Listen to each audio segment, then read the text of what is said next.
Hello everybody and welcome back to Prehistoric Kingdom. In this video I'll be doing a review of the brand new May devlog by the game. This is actually my very first time ever reviewing one of their devlogs, and I hope to keep up with it. I know I'm just a couple days late, but oh well, right? So anyway though, I'm going to go through each of the segments that we can read from in this new devlog, post pictures of what they said, of the pictures that they actually gave us, and we'll just get a good look at what exactly or how the game is doing right now as of May. So yeah, I'm not going to waste much more time. Let's just go ahead and get right on into it and take a look at the devlog of May for Prehistoric Kingdom. Alright guys, to kick things off, we're going to be talking about the maps. Now personally, the maps for me are one of the greatest reasons to be excited for Prehistoric Kingdom. The maps are ginormous. Now I believe at one point the mountains on the maps as well we could play on, but at least during the beta time, but now to make things easier, bigger, and well, hopefully get us to it sooner, I believe they're making the mountains of the island more limited and as more of a custom background instead, but that's okay because the actual space we can play on is ginormous. And so about the latest news about when it comes to the latest news about the island and the maps we're going to be playing on, here's what they have to say. Moving forward, all maps will now include a custom background environment to immerse the player within the borders of their play space. With a usual area of around 4 million meters squared, there is an unbelievable amount of room for you to work with. For the players who have the determination and hardware to build a park that big, this one's for you. So yeah, the spacing is humongous. It does appear that the backgrounds with the mountains are just now backgrounds and no longer able to play on, because last I remember we could in the beta era, but to make things easier, still bigger, and more is just an illusion, they're making them just illusions. So, and that's quite alright. It actually will speed things up, supposedly. Next they say, but why did we make this change? To put it simply, there are a lot of technical problems and the edge cases that need to be accounted for using our old islands, as they were completely surrounded by water without massively limiting terraforming, water painting, or spending months of development time on a completely dynamic shoreline. The new maps will look better, feel bigger, and most importantly, get the game out to our fans quicker. Decorated with distant foliage and varied terrain, each map will feature a landscape that feels more appropriate and grounded with the world of Prehistoric Kingdom. Since anywhere from 30 to 40% of old islands is underwater, this change opens up 100% of the playable area from the get-go, allowing players to maximize their building space without the need for excessive terraforming or the removal of natural features like mountains. Whilst the buildable area is square on all base game maps, we're open to exploring more unique shapes and boundaries down the line for advanced players. So what I was able to pull from that was that the islands, again, are now going to be a bit more limited with the boundaries, but they're going to open it up a ton more. They're going to make them bigger, and they're still going to have a very real feel to them. And that's quite alright, because the spaces are still going to be ginormous, which is going to be very exciting to play on. And actually, from what they said, the areas we can play on will be square-shaped. And that's okay. That actually reminds me a lot of Planet Zoo. That's basically how they have it. And thank God that the maps on Planet Zoo also have a ton of space. So overall, map-wise, Prehistoric Kingdom is going to kill, and I'm very excited for that. Alright, next up we have a developmental report. Now, based on this picture right here, as far as things that they've been working on in the past month, some of these things include water painting, fence system, actually in fact we'll be talking about those in a moment, modular building, user interface, and optimization. And that's all good, and it's, as you can see, it's still in the pre-alpha 2 development, but here is something they say that's really exciting. So, here's what they say. Currently, we're working towards a polished and exciting build that will be showcased in late summer of 2020. After that, it won't be long before we start making trailers and delivering on an alpha build. Stay tuned, park managers. There's not too much longer to wait. So, just from that, you can tell that, again, development is going really well with them, supposedly, and we may be getting Prehistoric Kingdom sooner than we had expected. So, very excited about that. And as far as things being completed this month, again, we'll be talking in just a moment about water painting and fence system. Next up, we have water painting, and as far as the latest news about upgrading water painting, here's what they have to say. To help get your feet wet, Seth's made significant progress on the water painting during May. It's been a long road due to all the technical considerations, but it's almost ready. Regardless of its current level of polish, the system is mostly functional. From here, it's just a matter of continuing to improve functionality and tidying up terrain deformation in addition to creating a non-temporary water shader. And so essentially, the water painting is probably about as good as it's going to get. Just by the footage you can see here, it looks really smooth. It honestly reminds me of a combination between, it reminds me mostly of just Jurassic Evolution. This is basically how they had it in that game, and that's fine. Thankfully, it still has the detail like Play on a Zoo. It has a good this game reminds me a ton of a good combination between Planet Zoo and Jurassic Evolution, and this water painting right here is a good symbol of that. But also, next up, fence system really represents it. Here's what they have to say. Adding support for smarter intersections and random signage decals, Matt's made a considerable usability improvements to the fence system. With increased performance and better mesh generation, a lot of the old visual artifacts have been eliminated, whilst also allowing us to get extra data like exhibit size quicker. Fences also now support dynamic separation in order to allow additive objects like gates and viewing platforms. We're still working on getting a preview to the update in real time, but you can see some of the changes here.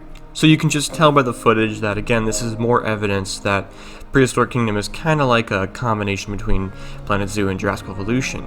Just by the way, you can take the gates and slide them onto the fences, and you can also take supposedly the viewing platforms and also slide them on. That's pretty much exactly what you can do in both Planet Zoo and Jurassic Evolution. So it's a really good system. It looks good just by the footage we saw, and we also get a couple pics of the different types of fencing we can do. Sloped placement and terrace placement. Personally, I'm more of a slope placement guy, but it's all a choice. So yeah, it's just good. It's really fun how they each give us different options. Again, kind of like Planet Zoo, you have different choices with the barriers in the game. Next up, they give us some really cool looks at their modular building. Now, we've talked about this before in my previous video about the game, and it has been talked a lot about in the previous devlogs. And you can just tell that they have gotten really good at their own system. Anyway though, just by a few of these pictures, you can really see what the game is capable of, and my gosh, it looks amazing. This is very much like Planet Zoo. It looks so good, honestly. It makes me really, really excited. I love the detail you can do with the plants, and the rock work as well looks phenomenal. So, very excited just by these few pictures. And they said they're working on a big project right now to show over this later in the summer, and very excited to see what that's going to be. I can also just imagine how many times people are going to try and recreate Jurassic Park or Jurassic World in this game. It's gonna happen, especially with the building pieces.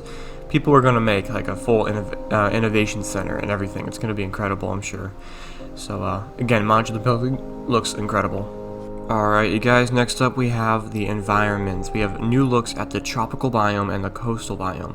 So right here for tropical, here's a selection of plants. Very good. Personally, I'm a big fan of palms, especially banana palms, so that's awesome. And if we see all these plants come together, this is what we'll get. And wow, it just looks amazing. It really, really does. I mean, what do we expect? The biomes for Prehistoric Kingdom are top-notch in my opinion. These look gorgeous, so I cannot wait to honestly get in here. Honestly, I can't wait to see the creatures move around in here. Just amazing looking. We also get to look at a beach picture as well. Very beautiful.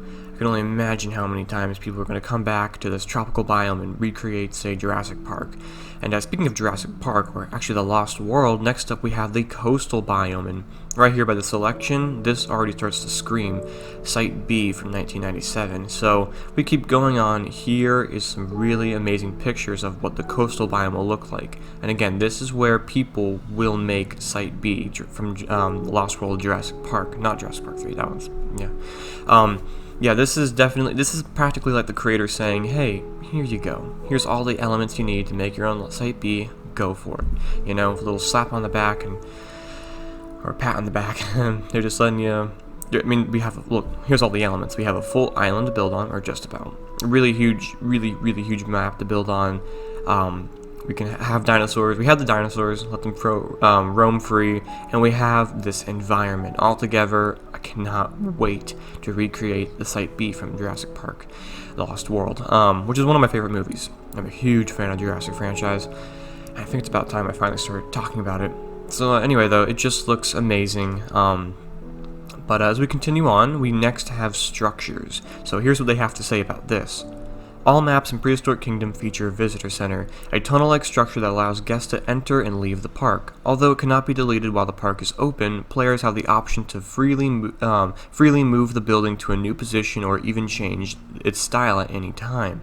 So this is where, again, Jurassic World Evolution and Planet Zoo come together.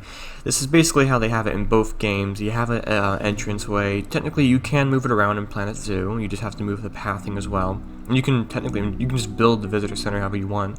And this is kind of how it is with at least Jurassic Park era and Jurassic World Evolution. You can move, or you can select where the visitor center goes. What's really cool about this, though, is you can still move it freely, but you can also change the style of it without having to just go in and build your own style.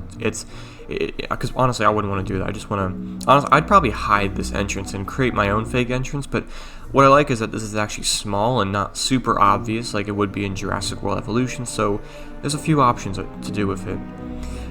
Yeah, I would definitely change the style, find a style I like, and then kind of hide it away, but there's, I mean, just by the view, it looks really good. It looks very realistic. It's perfect, honestly. I really like it. It's a good way to get the guests in. Next up, we have a couple looks at metal fencing, and I guess this is the fencing we saw earlier when we were talking about fences. It looks good. I know there's a huge variety of fences in this game, which I really like, which is one of the problems I had with Jurassic Evolution. I wish there was more variety in fencing, but they look really good here. And next up, we got animation. We have a cool look at the Velociraptor animation going, and yeah, I know it's not the classic Velociraptor we're used to, but trust me, this is much better. So, just by the looks of it, it looks great. Seeing it run, just walk, and we even got a look at a Stegosaurus animation too, of it just walking and doing a little waddle. It looks good, and a run too. A trot cycle. So anyway, the animation in this game is pretty much just like the rest of the game, going to be really impressive. Next up, our second to last thing, we have a good look at the guest preview, what the guests are going to look like. And just by this picture right here, it does remind me a lot of Jurassic World Evolution. This is basically how they had it. Have it, yeah. The guests were detailed enough in Jurassic World Evolution, but they were kind of more of a copy and paste. And here, though, well, this is actually something that Planet Zoo cannot relate to. Their guests are way different, but here, though, this is good enough for me. If this is what the guests will look like, that's plenty enough detail. Actually, I mean, the amount of detail on the legs and arms look really good. And actually, here's what they have to say about this. This month, Edson began working on our brand new visitor assets. They're still in early sculpting stage, but it's nice to see some humans instead of dinosaurs for once. No, it's not. It's always better to see dinosaurs. So yeah, anyway, guest preview, guests look promising. And last thing, you guys, for those who do want to hear it, we have an update on the Baryonic Sound. So I'm going to go ahead and shut up and you guys can listen to this.